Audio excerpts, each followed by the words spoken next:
Não adianta nem eu nem você tentarmos enganar ou agirmos com mentiras ou com inverdades. Deus fala, tu amas a verdade no íntimo e no oculto me fazes conhecer a sabedoria. Amados, a verdade no íntimo é, Deus conhece tudo em nossas vidas. Lá, no mais profundo, onde você nem conhece, Deus te conhece.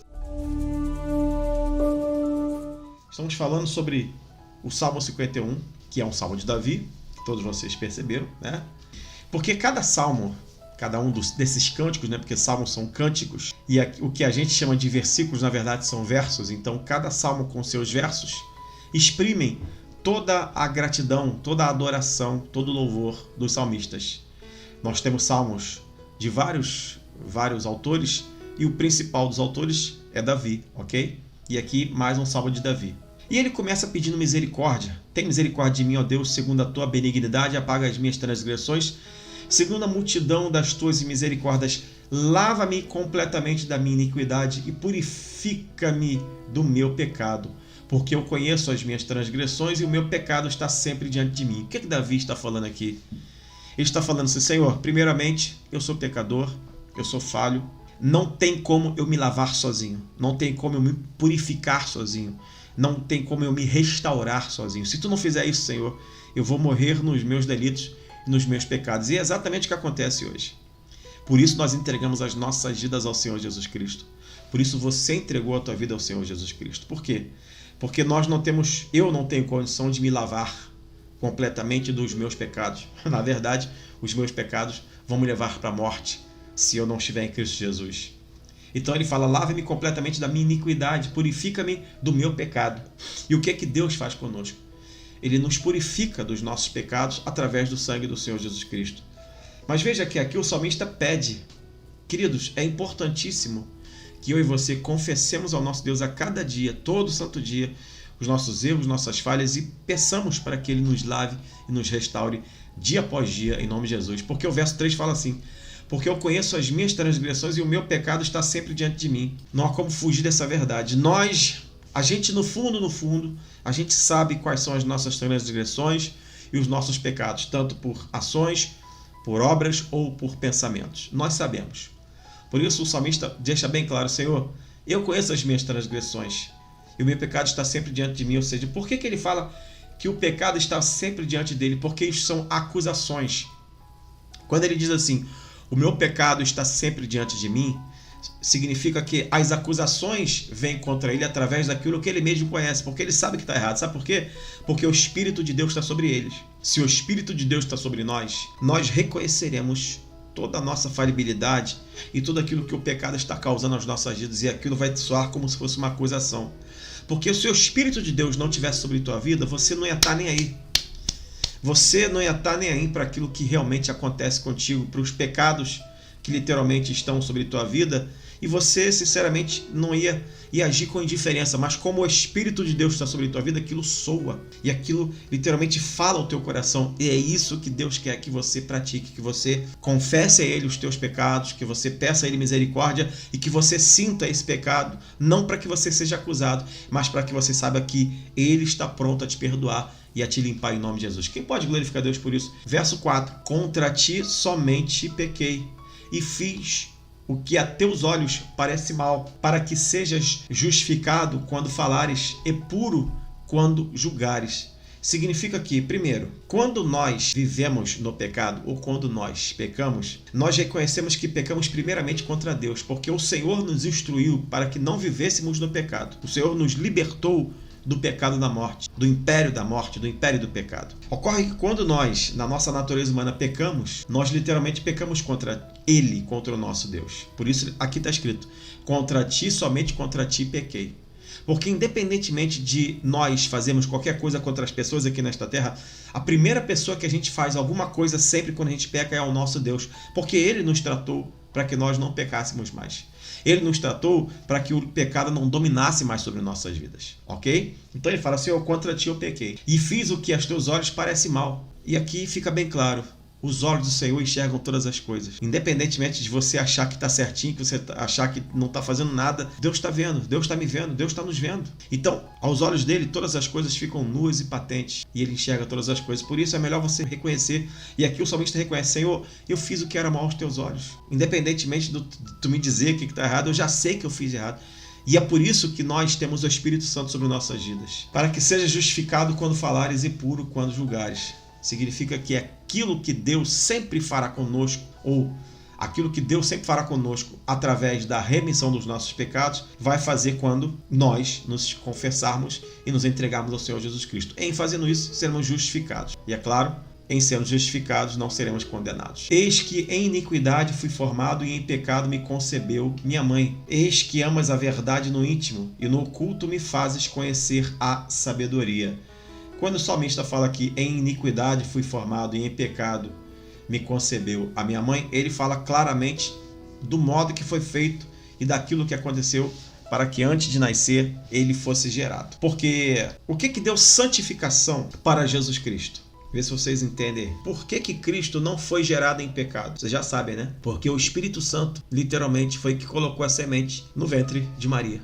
E ela ainda não conhecia nenhum homem. Ou seja, ela era virgem. Por isso que Cristo nasceu sem pecado nenhum, porque nem em pecado ele foi formado, ou seja, através do ato sexual, ok? Entenda isso. E aí o salmista explica, esse é um texto que muita gente às vezes tinha dúvida, né? E eu estou tirando a sua dúvida, em nome do Senhor Jesus Cristo. Eis que amas a verdade no íntimo, e no oculto me fazes conhecer a sabedoria. Queridos, o que Deus está falando aqui para mim e para você é o seguinte: não adianta nem eu nem você tentarmos enganar ou agirmos com mentiras ou com inverdades.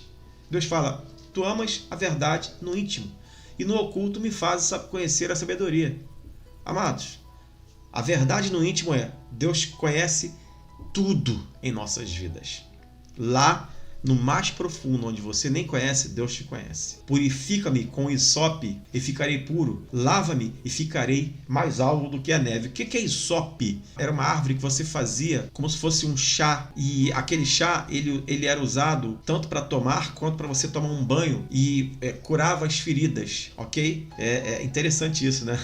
E aqui o salmista está falando aqui: purifica-me com hisope e ficarei puro. Lava-me e ficarei mais alvo do que a neve. Mais alvo que a neve. Isso deu uma discussão outro dia, né? Uns lacradores de plantão aí que a gente não pode falar aqui, né? Cismaram que isso aí era um termo, enfim, não vou falar aqui não, porque estamos sob censura no Brasil, não se esqueça disso. Então vamos passar direto aqui. Quando o termo mais alvo que a neve significa, para muita gente, né, para alguns lacradores de plantão aí, uma coisa ruim, a Bíblia está dizendo o seguinte: a neve, ela é branca por si só. Ser mais branco do que a neve significa limpeza completa. É isso, gente, pelo amor de Deus. Aqui não está se referindo a cor ou a simplesmente cor de pele ou cor, raça. Mas, enfim, os lacradores adoram, né? Fazer o quê? Deixa quieto. Verso de número 8. Faze-me ouvir júbilo e alegria, para que alegrem os ossos que tu quebraste. Preste atenção, gente. Aqui é uma alegoria. Aqui é uma... Deus está usando o salmista aqui com uma alegoria. Primeiro, ele está falando assim: faze-me ouvir júbilo e alegria. O que você precisa? O que nós precisamos? Precisamos de boas notícias. Precisamos de coisas que nos alegram. Precisamos de coisas que realmente nos colocam para cima. Para que se alegrem os ossos que tu quebraste. Significa o quê? Para que aquilo que parecem ossos quebrados, que é uma alegoria, nós precisamos entender que o Senhor nos alegrará. Esconde a tua face dos meus pecados e apaga todas as minhas iniquidades. Cria em mim, ó Deus, um coração puro e renova em mim um espírito reto. Primeiramente, esconde a tua face dos meus pecados e apaga todas as minhas iniquidades. O salmista está falando assim: Senhor, se tu for olhar para os meus pecados, já era para mim. Por isso eu te peço, Senhor, apaga as minhas iniquidades. Então, Senhor, cria em mim, ó Deus, um coração puro, renova em mim um espírito reto. Se você não sabe, acho que todo mundo deve saber, né? Deus fala que o coração de Davi é segundo o coração de Deus. Por causa disso, ó, coração puro e espírito reto, renovado. O que é renovo? Todo santo dia. Todo santo dia. O que eu e você temos que clamar e pedir ao Senhor? Que isso seja feito conosco. Para a gente conseguir, queridos, para nós sobrevivermos. Para nós levarmos a nossa vida à frente e não temermos e não desistirmos. Porque os nossos pecados literalmente querem nos separar. Por isso que o Senhor apaga as nossas iniquidades e Ele apaga as nossas iniquidades pelo sangue do Senhor Jesus Cristo. Por isso Ele cria em nós, em mim, em você, um coração puro. E Ele vai renovar em nós um espírito reto. Por quê? Porque nós pedimos isso. É preciso que você peça. Então ore e clame ao nome do Deus Todo-Poderoso. Não me lances fora da tua presença e não retires de mim o teu Espírito Santo. Presta atenção, gente. Aqui são duas coisas que o salmista fala. Não me lances fora da tua presença. E quando ele fala isso, ele fala: Senhor, não risca o meu nome do livro da vida e não me tira da tua presença. Ou seja, me aceita do jeito que eu estou e me conserta. Não retires de mim o teu Espírito. Porque o salmista entende, e eu e você temos que entender, que só conseguiremos estar na presença dele com o Espírito Santo em nossas vidas. Torna a dar-me a alegria da tua salvação e sustém-me com um espírito voluntário. Então ensinarei aos transgressores os teus caminhos e os pecadores a ti se converterão. O que ele está falando aqui? Senhor, me faz lembrar que eu sou salvo, que tu me salvaste. Me faz lembrar, Senhor, que tu me deste salvação, salvação de todas as coisas aqui e salvação eterna. E é claro, me sustenta porque eu a cada dia pregarei. Então ensinarei aos transgressores os teus caminhos e aos pecadores se converterão. Significa que Deus quer usar a mim e você. Deus vai te usar. Deus está nos usando. E o que primeiro ele precisa fazer em nós? Porque a Bíblia diz: o que adianta ganhar o homem ganhar o mundo todo e perder sua própria alma? Então ele fala: torna a dar-me a alegria da tua salvação. Primeiramente você tem que ter certeza que a salvação de Cristo está sobre a tua vida. E sustém-me com um espírito voluntário, ou seja, com a certeza que somos salvos. O nosso espírito tem que ser voluntário, ou seja, então nós temos que pregar. Então ensinarei aos transgressores os teus caminhos, ou seja, nós vamos pregar, nós vamos falar que Cristo é o Senhor e os pecadores se converterão. A nossa pregação vai converter muita gente através do Santo Espírito de Deus. Vai deixando o like aí em nome de Jesus. Você que não é inscrito no canal, muita gente assiste a gente depois. Se não está inscrito, se inscreve aí em nome de Jesus. Livra-me dos crimes de sangue, ó Deus, Deus da minha salvação, e a minha língua louvará altamente a tua justiça. Primeiramente ele está falando: Senhor, livra-me, livra das pessoas que querem me matar, que querem tirar o meu sangue. Mas ele está falando acerca dele também, tá, gente? Porque, para quem não sabe, e eu quero crer que a maioria absoluta das pessoas sabem, Davi foi rei de guerras. Certa feita, Deus não deixou Davi construir o templo, porque ele falou assim: olha, na tua mão tem muito sangue, porque você é rei de guerras. Você já combateu muito, já lutou muito, você já matou muita gente. Tem muito sangue na tua mão, ainda que seja por guerras, ainda que seja com a minha permissão de você matar, de você guerrear e matar, mas você não vai poder construir. Então, o teu filho, Salomão, vai ser rei de paz. Não vai ter guerra no reinado dele, então ele vai construir o templo. Por isso que Davi fala: livra-me dos crimes de sangue, não somente contra ele, mas que ele também, ele tem sangue na mão dele também, por guerras que ele guerreou e venceu todas. Interessante isso. Abre, Senhor, os meus lábios e a minha boca entoará o teu louvor. E aí, o que ele está pedindo aqui? Ele está falando: Senhor, me ensina a te louvar, me ensina a te adorar. Porque eu não quero murmurar, eu quero te adorar, eu quero te bendizer, eu quero te glorificar. Abre, Senhor, os meus lábios e a minha boca entoará o teu louvor. É assim que nós precisamos orar a cada dia. É assim, é desse jeito que temos que clamar. Senhor, eu quero só te louvar, eu quero te adorar. Tanta coisa está acontecendo para eu murmurar, mas eu não aceito. Eu vou te adorar, eu vou te glorificar, eu vou te bendizer, eu vou bendizer o teu santo nome, porque tu és o meu Deus. Então, Senhor, abre os meus lábios e a minha boca entoará o teu louvor. Porque te não comprases em sacrifícios, senão eu os daria. Tu não te deleitas em holocaustos. E aqui o salmista está falando, estamos aqui no tempo da lei, mas o salmista está falando assim: Senhor, tu não te comprases em sacrifícios, senão eu os daria. Porque Davi, para quem não sabe também, foi um dos reis mais ricos da Bíblia. Páreo duro com Salomão. Ou seja, nós precisamos entender e nós precisamos colocar em nossos corações que algumas coisas que nós precisamos fazer para Deus, a gente pode até fazer. Mas o que Deus quer, na verdade, é outra coisa. E aqui o verso 17 complementa esse verso aqui. Os sacrifícios para Deus são o espírito quebrantado. É isso que Deus quer. Sabe qual é o teu sacrifício? Teu espírito quebrantado. E o que é um espírito quebrantado? Vou provar. Lá no início ele fala assim: Senhor, tem misericórdia de mim, ó Deus, segundo a tua benignidade, apaga as minhas transgressões. Isso é um espírito quebrantado. Ele reconhece totalmente que necessita completamente do Senhor. Ele reconhece completamente que se não for o Senhor, ele não vai conseguir fazer nada. Os sacrifícios para Deus são um espírito quebrantado. Isso ele já tem. Precisamos a cada dia ter esse espírito quebrantado. A um coração quebrantado e contrito não desprezarás, ó Deus. Quando o nosso espírito está quebrantado, nós nos postamos com humildade diante do Senhor, ok? É a postura. E essa postura, ela não é fingida, porque Deus conhece o nosso coração. Não adianta, a gente não vai fingir. Deus sabe quando a gente está sendo sincero ou não. Então, por isso que Deus está falando: Senhor, a um coração quebrantado e contrito, tu não vai desprezar. Então, Contrição é arrependimento dentro de si, quebrantamento, ok? Humilhação.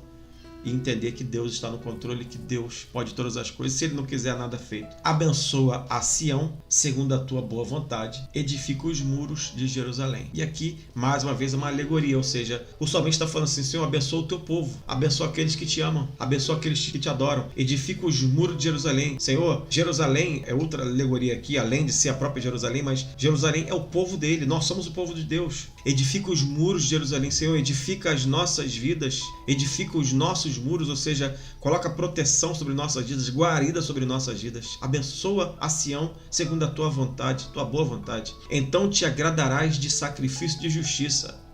Então te agradarás de sacrifício de justiça, dos holocaustos e das ofertas queimadas. Então se oferecerão novilhos sobre o teu altar.